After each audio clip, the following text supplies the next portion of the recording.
So what we know of Mary Magdalene is the little bit we know from scripture, the lot that we know from legend, and then in between there is the Gnostic Magdalene that has been revealed to us since 1945, when the Nag Hammadi library was discovered in Egypt and eventually translated and is now available in book form for us to read. And in the Gnostic Gospels there's a completely different personification of Mary Magdalene.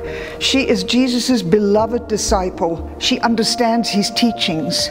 She explains his teachings to the other disciples.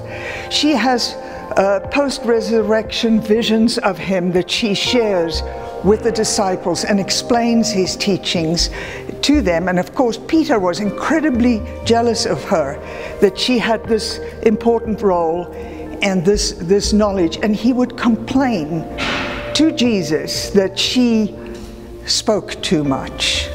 That is why I did that drawing called Peter's Foot, because if you look at the Gnostic Magdalene, she actually played a vital part in the formation of the early church.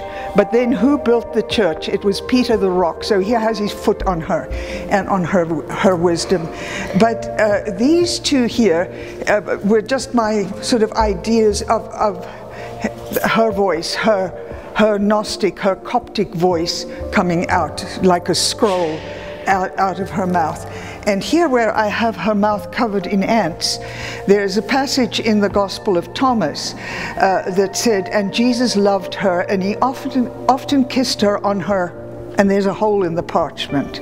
And that hole has been popularly in translations been filled with the word mouth, that he kissed her on her mouth. Well, we don't know. He could have kissed her forehead, her shoulder, her elbow. We don't know. But because it's been filled in with mouth, and somebody had explained that that hole in the parchment was made by ants that ate holes in the parchment, I gave her anted lips. So, you know, some of my interpretations are a bit tongue-in-cheek as well.